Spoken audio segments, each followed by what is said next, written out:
Hello students, Shri Deepchand Chaudhary महाविद्यालय ललितपुर से और श्री दीपचंद चौधरी महाविद्यालय में आपका बहुत बहुत स्वागत है। आज हम जानेंगे कि ये जो प्यूबर्टी स्टेज होती है वो क्या होती है और इसके अलावा प्यूबर्टी जो स्टेज होती है वो गर्ल्स में कब से शुरुआत होती है और बॉयज़ में कब से होती है। इसके अलावा जो हार्मोन्स होते हैं प्यूबर्टी स्टेज में उनकी क्या महत्व है या उनका क्या इम्पोर्टेंस होता है, एस्ट्रोजन का भी, और इसके अलावा जो हमारा प्रोजेस्टेरॉन हार्मोन होता है, ये जो मेल फीमेल दोनों हार्मोन हैं, इन दोनों के बारे में भी हम जानेंगे। तो सबसे पहले बात आती है कि ये जो प्यूबर्टी स्टेज होती है वो हमारी कौन सी जो है स्टेज है। तो प्यूबर्टी स्टेज जो हमारी है या इस अवस्था को जो है हम यौवनावस्था के विकास की जो है अवस्था इसे कहा जाता है।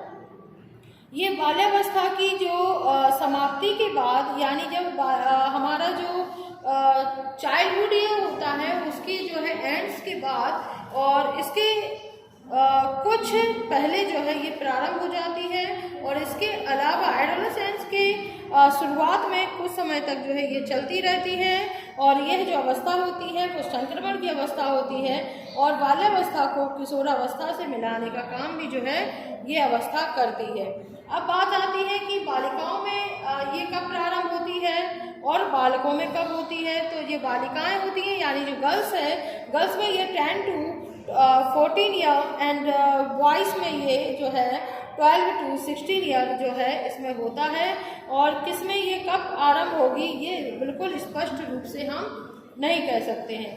अब बात करें कि जो प्यूबर्टी स्टेज होता है उसमें सबसे पहले क्या आता है, तो बालक और बालिकाओं में जो है जो उनकी जेंडर रिलेटेड जो इनमें सिम्टम्स होते हैं उनका जो है विकास प्रारंभ हो जाता है।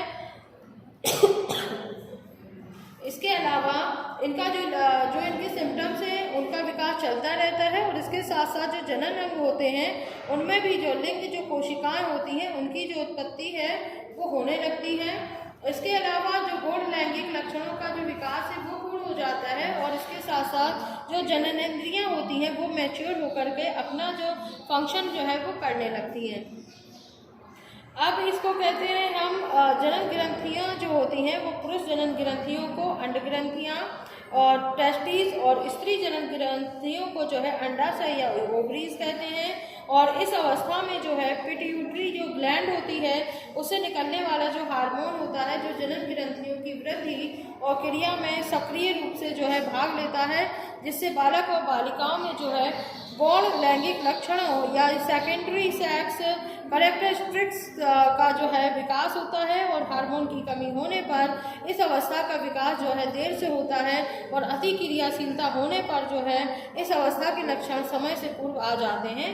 अब बात करते हैं हम importance of hormones in puberty stage. तो स्त्रियों में जो है ये हार्मोन जो है स्त्री अंडाशय से 2 हार्मोन जो है स्रावित होते हैं, एक होता है एस्ट्रोजन और दूसरा होता है प्रोजेस्टेरॉन।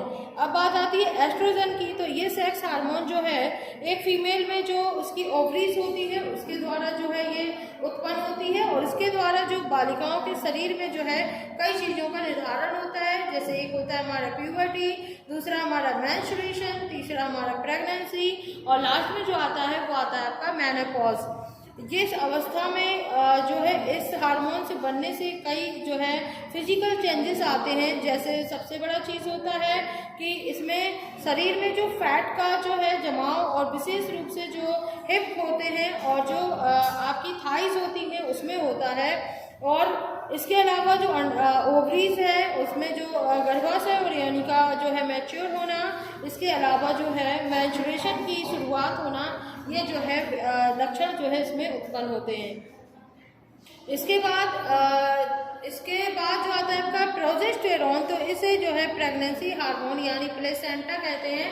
प्लेसेंटा जिसे हम गर्भनाल के नाम से भी जानते हैं। तो स्त्री के प्रेग्नेंट होने पर ये जो हार्मोन होता है वो ओवरीज और प्लेसेंटा और इसके साथ साथ जो आपकी किडनीज वाली जो ग्लैंड होती हैं उसके द्वारा जो है इसका निर्माण होता है। और इसके अलावा प्रेगनेंसी से पहले और प्रेगनेंसी के दौरान इसकी काफ़ी ज़्यादा महत्व होता है, क्योंकि ये हार्मोन जो है शरीर को गर्भाधान और गर्भधारण के लिए जो है तैयार करता है और गर्भधारण को बनाए रखने में जो है हेल्प करने का काम भी जो ये इसी का होता है। और जब गर्भावस्था नहीं होती है तो प्रोजेस्टेरॉन का स्राव जो है वो कम हो जाता है। तो गर्भावस्था के 4th मंथ से लेकर के जो है एस्ट्रोजन और प्रोजेस्टेरॉन का उत्पादन जो है ओवरी द्वारा किया जाता है, लेकिन उसके बाद प्रेगनेंसी में जो है एस्ट्रोजन और प्रोजेस्टेरॉन का जो उत्पादन प्लेसेंटा करती है। और इस समय से हार्मोन्स जो हैं वो गर्भ को बनाए रखने के लिए जो है गर्भाशय की परत को मोटा करने और इसके अलावा गर्भस्थ जीव का रक्त की आपूर्ति करने और गर्भाशय का आकार बढ़ाने का काम भी जो है इसके द्वारा होता है। तो ये आपके जो है एक लड़की में होने वाले ये जो 2 हार्मोन होते हैं। इसके अलावा जो टेस्टोस्टेरोन होता है, ये जो हार्मोन होता है ये पुरुषों में पाया जाता है और यह पुरुष प्रजनन तंत्र के विकास में जो है काफ़ी ज़्यादा महत्वपूर्ण भूमिका निभाता है। और बालकों में ये जो है यौन संबंधी लक्षणों को जो है प्रकट करता है। इसके द्वारा जो है टेस्टिस एंड प्रोस्टेट का जो है विकास होता है और इसमें जो है पुरुषों की मसल्स जो होती हैं उनकी पावर को जो बढ़ाना, इसके अलावा जो बोन्स होती हैं उनकी वृद्धि, उनकी मजबूती प्रदान करना, ये सारे काम जो हैं टेस्टोस्टेरोन के द्वारा जो है होते हैं।